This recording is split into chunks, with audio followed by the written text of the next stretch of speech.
കൂടുതൽ വാർത്തകൾക്കും വീഡിയോകൾക്കും ഞങ്ങളുടെ ചാനൽ സബ്സ്ക്രൈബ് ചെയ്യുക. Please subscribe our channel. Karthika നക്ഷത്രം. കാർത്തിക നക്ഷത്രം മേടക്കൂറിലും ഇടവക്കൂറിലും കൂടെയുള്ള ഒരു നക്ഷത്രമാണ്.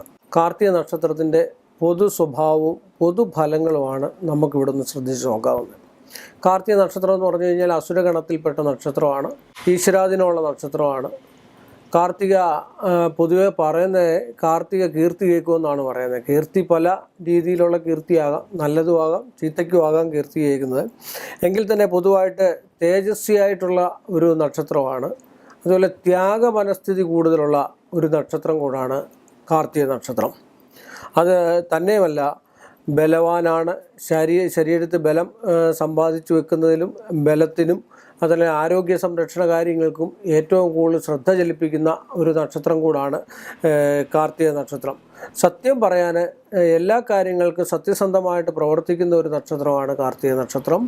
അതുതന്നെയല്ല, നല്ല രീതിയിലുള്ള സൗന്ദര്യവും സുന്ദരനുമായിരിക്കുന്നതായിട്ടുള്ളൊരു നക്ഷത്രം, ഒരു സുന്ദരത്വം കൂടുതലുമായിട്ടുള്ള നക്ഷത്രം, ആൾക്കാർക്കിടയിൽ ഇഷ്ടപ്പെടുന്നതായിട്ടുള്ള ഒരു ശരീരപ്രകൃതിയോട് കൂടിയ ഒരു നക്ഷത്രം കൂടാണ് ഇത്. അനിഷ്ടങ്ങൾ പറയാതിരിക്കാൻ പ്രത്യേകമായിട്ട് ശ്രദ്ധിക്കും. മാന്യമായ രീതിയിലുള്ള സംഭാഷണം, മിതമായിട്ട് സംഭാഷണം ചെയ്യുക, മറ്റുള്ളവരെ വശത്തെടുക്കാൻ കഴിവൊത്ത രീതിയിലുള്ള സംഭാഷണ ചാതുര്യം ഉണ്ടാക്കിയെടുക്കുക. മേടക്കൂറിലും ഇടവക്കൂറിലും നിൽക്കുന്ന നക്ഷത്രമാണ്.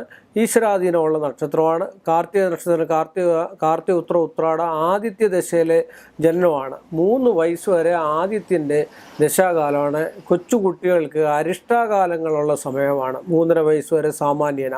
പിന്നെ വ്യാധിസ്ഥാനമായിരിക്കുന്ന 6ാം ഭാവത്ത് നീചഗ്രഹങ്ങളാണെങ്കിൽ അത്യന്തം ഗ്രഹപ്പിഴയും ആധികം ഉണ്ടാകേണ്ടതായിട്ടുള്ള സമയമാണ്. 3.5 വയസ്സ് വരെയുള്ള കൊച്ചുകുട്ടികൾക്ക് അത് കൂടി വന്നു കഴിഞ്ഞു കഴിഞ്ഞാൽ ശ്വാസസംബന്ധമായിട്ടുള്ള അവസ്ഥകളും ശ്വാസോച്ഛ്വാസത്തിനുള്ള തടസ്സങ്ങളും കരപ്പന് ഇങ്ങനെയൊക്കെയുള്ള ത്വക്ക് രോഗങ്ങളൊക്കെ ഉണ്ടാകാനുള്ള സാധ്യതയുള്ള സമയമാണ് ഈ 3.5 വയസ്സ് വരെ. ആ 3.5 വയസ്സ് വരെ ശിവക്ഷേത്ര ദർശനം നടത്തുകയും ശിവന് പ്രത്യേകം വഴിപാടുകളും കാര്യങ്ങളും ഒക്കെ നടത്തി കണ്ടു കഴിഞ്ഞാൽ ഈശ്വരാധീനം തരുന്ന ഒരു നക്ഷത്രം കൂടാണ് കാർത്തിക നക്ഷത്രം. പിൽക്കാലത്ത് വരുന്നതായിട്ടുള്ള സമയം എന്ന് പറഞ്ഞു കഴിഞ്ഞാൽ കാർത്തിക ഉത്രാട ആദിത്യനാറ്, പിന്നെ ശശി ചന്ദ്രദശ 10 വർഷമാണ്. 13 വയസ്സ് വരെ ചന്ദ്രദശയാണ്. ചന്ദ്രദശയിൽ അതിൻ്റെ മാതാപിതാക്കൾക്ക് അരിഷ്ടത ഉണ്ടാകുന്നതായിട്ടുള്ള കാലം കൂടാണ്. 7 ചൊവ്വാദശയാണ്. അങ്ങനെ ദശാകാലങ്ങൾ ഇങ്ങനെ ഓരോന്നോരോന്ന് പോകും. ഞാൻ പറഞ്ഞു എങ്കിൽ തന്നെയും ഗ്രഹനില സഹിതം വരുമ്പോൾ, അല്ലെങ്കിൽ ഒരു ജാതകക്കുറിപ്പ് എഴുതുമ്പോൾ, ഒരു തലക്കുറി എഴുതുമ്പോൾ ആ ജാതകത്തിൽ ഇത്ര വയസ്സ്, ഇത്ര മാസം, ഇത്ര ദിവസം വരെ ഇന്ന ദശാകാലമെന്ന് കാണും.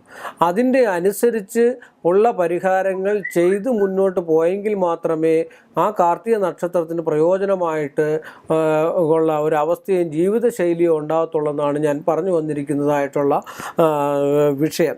അത് തന്നെയല്ല, അസുരഗണത്തിൽപ്പെട്ട ഒരു നക്ഷത്രമാണ്.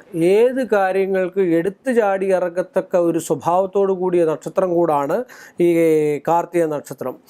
ദുസ്വഭാവമായിരിക്കുന്ന വിഷയങ്ങൾ ഇടയ്ക്കിടയ്ക്ക് ഉണ്ടാകുവാനും എന്നാൽ സത്യഗതിയെ മാത്രം പ്രാപിച്ച് മുന്നോട്ട് പോകാനും കഴിവുള്ള ഒരു നക്ഷത്രം കൂടാണ്.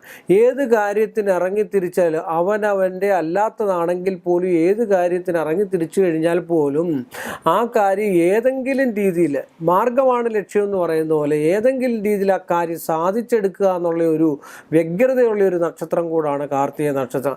കാർത്തികം പൊതുവേ ചഞ്ചല ചിത്താഗതിക്കാരാണ്. ഒരു ലക്ഷ്യബോധത്തോടു കൂടി സഞ്ചരിക്കുന്ന ആൾക്കാരും, ഞാൻ പറഞ്ഞു നാല് രീതിയിലുള്ള സ്വഭാവക്കാരായ എല്ലാ നക്ഷത്രത്തിനും 4 രീതിയിലുള്ള സ്വഭാവക്കാരുണ്ട്. ചില നക്ഷത്രക്കാർ സാത്വിക ചിന്താഗതി കൂടെ പോകുന്നതും, ചില ആൾക്കാർ ലക്ഷ്യബോധം ഇല്ലായ്മയായിട്ടുള്ള വിഷയങ്ങളിലും, ചില ആൾക്കാർ അലക്ഷ്യതാവസ്ഥ ഉണ്ടാകുന്നതായിട്ടുള്ള നക്ഷത്രം കൂടാണ് കാർത്തിക നക്ഷത്രം. കാർത്തിക നക്ഷത്രത്തിൻ്റെ പൊതുവെയുള്ള വിവാഹ ജീവിതവും വിദ്യാഭ്യാസ ജീവിതവും എങ്ങനെയാണെന്ന് നമുക്ക് നോക്കാം. വിദ്യാഭ്യാസ ജീവിതം വളരെ കുറവാണ് എങ്കിൽ തന്നെ കുറവും കൂടുതലുള്ള ആൾക്കാരുണ്ട്. പക്ഷേ എങ്കിൽ ഒരു 10ാം ക്ലാസ് വരെ പഠിച്ചിട്ടുണ്ട് എങ്കിൽ തന്നെയും, ഒരു ഡിഗ്രിക്ക് വരെ പഠിച്ച, അല്ലെങ്കിൽ ഒരു PGക്ക് പഠിച്ച, ഒരു പോസ്റ്റ് ഗ്രാജുവേഷൻ പഠിച്ചതായിട്ടുള്ള അറിവും കാര്യങ്ങളൊക്കെ ഉണ്ടാകുന്നതായിട്ടുള്ള ഒരു നക്ഷത്രം കൂടാണ് ഈ കാർത്തിക നക്ഷത്രം. വിദ്യാസമ്പത്തിന് ഒരുപാട് തടസ്സങ്ങളും കാര്യങ്ങളൊക്കെ ഉണ്ടാകുന്ന ഒരു നക്ഷത്രമാണ് കാർത്തിക. അതുകൊണ്ട് കാർത്തിക നക്ഷത്രം സരസ്വതി ദേവിയെ നല്ലതായിട്ട് ഭജിക്കുന്നതും സരസ്വതി ക്ഷേത്ര ദർശനം നടത്തുന്നതും സരസ്വതിക്ക് വെള്ളപ്പൂ കൊണ്ടുള്ള മാല ചാർത്തുന്നതും ഒക്കെ ഏറ്റവും ഉത്തമമായിട്ടുള്ള ഏറ്റവും ഉത്തമമായിട്ടുള്ള ഒരു പരിഹാരമാണ്. അത് തന്നെയല്ല, അവരുടെ വിദ്യാഭ്യാസ സംബന്ധമായിട്ടോ തൊഴിൽ സംബന്ധമായിട്ടോ ജോലി സംബന്ധമായിട്ടോ കർമ്മ സംബന്ധമായിട്ടോ ഒക്കെ തടസ്സം വരുമ്പോൾ സരസ്വതിയെ പ്രസാദിപ്പിക്കുകയോ സരസ്വതി ദേവിയെ പ്രസാദിപ്പിച്ച് അവിടുത്തെ നിവേദ്യം കഴിക്കുകയും അതുപോലെ ബ്രഹ്മീകൃത നെയ്യ് ഉള്ളിൽ കഴിക്കുകയും ജപിച്ച് നീലകണ്ഠ ത്രക്ഷരിയോ അതേ സരസ്വത മന്ത്രത്താലോ ത്രിപുരബാല സരസ്വതി മന്ത്രത്താലോ ജപിച്ച് ഉള്ളിൽ കഴിക്കുന്നതും വിദ്യാസമ്പത്തുണ്ടാകാനായിട്ട് ഏറ്റവും ഉത്തമമാണ്. അതുപോലെ തന്നെ അസുരഗണത്തിൽപ്പെട്ട നക്ഷത്രമായതുകൊണ്ട് നല്ല ജോലിയും നല്ല വിദേശയാത്രയും ഒക്കെ ഉണ്ടാകാനുള്ള സാധ്യതയുണ്ട്. അവരുടെ ദാമ്പത്യ ഗുണസംബന്ധമായിട്ടുള്ള വിഷയത്തിൽ പുരുഷന്മാർക്കാണെങ്കിൽ 31 വയസ്സ് 27 വയസ്സ് ഇല്ല എങ്കിൽ അവരുടെ വിവാഹം ഒരു 21 വയസ്സ് 21 വയസ്സിൽ നടക്കേണ്ടതായിട്ടുള്ള ഒരു പൊതു സ്വഭാവം കാർത്തിക നക്ഷത്രക്കാർക്ക് കാണുന്നുണ്ട്. ഒരു കർക്കശ സ്വഭാവം ഉണ്ട് എങ്കിൽ തന്നെയും വിവാഹശേഷമുള്ള അവരുടെ കുടുംബജീവിതം ചെറിയ ചെറിയ അലോരസങ്ങളും കാര്യങ്ങളും ഒക്കെ ആയിട്ടാണ് സാധാരണ മുന്നോട്ട് പോകാനുള്ള സാധ്യത. രോഗമോ ദുരിതമോ ഉണ്ടെങ്കിൽ ശിവക്ഷേത്രത്തിലും ധർമ്മദൈവ ക്ഷേത്രത്തിലും കുളിച്ചു തൊഴുന്നതും കാർത്തിക നക്ഷത്രത്തിന് പൊതുവായിട്ട് നല്ലതാണ്. അതുകൊണ്ട് കാർത്തിക നക്ഷത്രക്കാർക്കൊക്കെ നല്ലത് വരട്ടെ എന്ന് പ്രാർത്ഥിച്ചുകൊണ്ട് നിർത്തുന്നു. കൂടുതൽ വാർത്തകൾക്കും വീഡിയോകൾക്കും ഞങ്ങളുടെ ചാനൽ സബ്സ്ക്രൈബ് ചെയ്യുക. Please subscribe our channel.